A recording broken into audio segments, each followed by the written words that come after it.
하지정맥류는 대부분 증상이 종아리로 오는 것이 특징입니다. 종아리가 무겁고 저리고 붓고 아프거나 자다가 쥐가 나거나 이런 증상들이 대부분 종아리나 발목, 발 쪽으로 오는 게 특징인데 특이하게 허벅지 쪽으로 증상이 오시는 분들이 있습니다. 이런 경우는 그 허벅지 뒤쪽에 있는 관통정맥에 의해서 문제가 생겼을 때 이런 현상이 생길 수가 있습니다. 이러한 관통정맥이 문제가 생겨서 부분적으로 허벅지 뒤쪽에 하지정맥류가 생기게 되면 허벅지 뒤쪽으로 비정상적인 혈관들이 관찰됩니다. 그런 혈관들이 관찰돼서 그쪽으로 피가 정체가 되는 현상들이 벌어지다가 그런 부분들이 허벅지 뒤쪽으로 정맥류가 형성이 되면서 허벅지 뒤쪽에서 불편한 증상이 생기게 되는데 이런 분들은 특징이 움직이거나 활동을 할 때는 특별히 불편한 증상을 잘 모릅니다. 그런데 의자에 앉아 있는 경우에 오래 앉아 있게 되면 종아리와 허벅지를 연결하는 무릎이 접히게 되는 현상이 벌어지면서 심부정맥이 약간 꺾이게 되는 현상이 벌어집니다.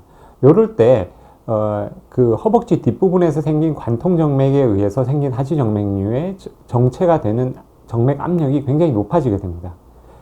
그렇게 됨으로써 허벅지 뒤쪽으로 불편한 증상이 심해지고 그러다가 갑자기 일어나게 됐을 때 다리의 저림이나 결림 때문에 걷지를 잘 못하다가 다리 저림이 풀리면서 또 일상생활 하는데 큰 문제가 없는 그런 양상으로 나타나게 됩니다.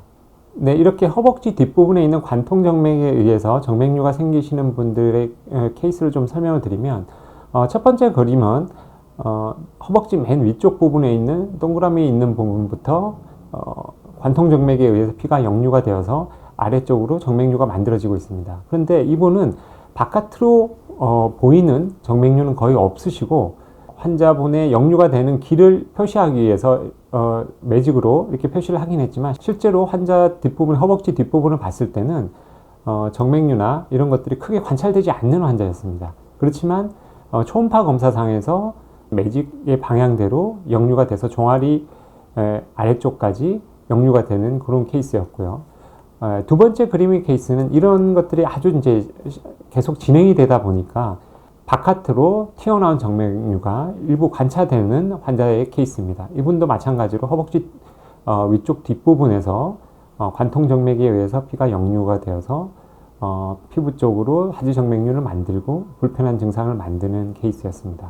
이렇게 두 번째 환자처럼 밖에 정맥류가 관찰이 되면 불편한 증상이 하지정맥류 때문에 그럴 수도 있겠다라고 생각을 할 수 있겠지만 첫 번째 환자분처럼 밖에 보이는 정맥류가 거의 관찰이 되지 않을 때는 불편한 증상이 하지정맥류 때문이라고 의심하기가 굉장히 어렵습니다. 그래서 정형외과나 통증외과 같은 다른 병원에서 엉뚱한 치료를 계속 받다가 증상 호전 없이 고생하시는 분들이 많은데요. 허벅지 뒷부분이 저린 증상이 오시는 분들이라면 하지정맥류 병원에 오셔서 혈관 초음파 검사를 한 후에 허벅지 뒷부분에 있는 정맥류 때문에 허벅지 저림이나 통증이 생긴다고 진단을 받을 수가 있게 됩니다.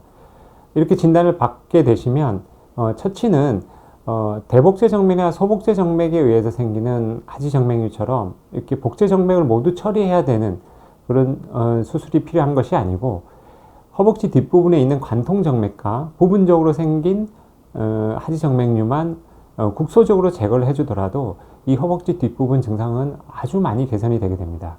허벅지 뒷부분의 저림이 하지정맥류 때문에 생기는 경우는 오히려 치료가 훨씬 간단하다 이렇게 생각을 하시고 가벼운 마음으로 병원에 내원해서 검사를 받아보시는 것이 좋을 것 같습니다.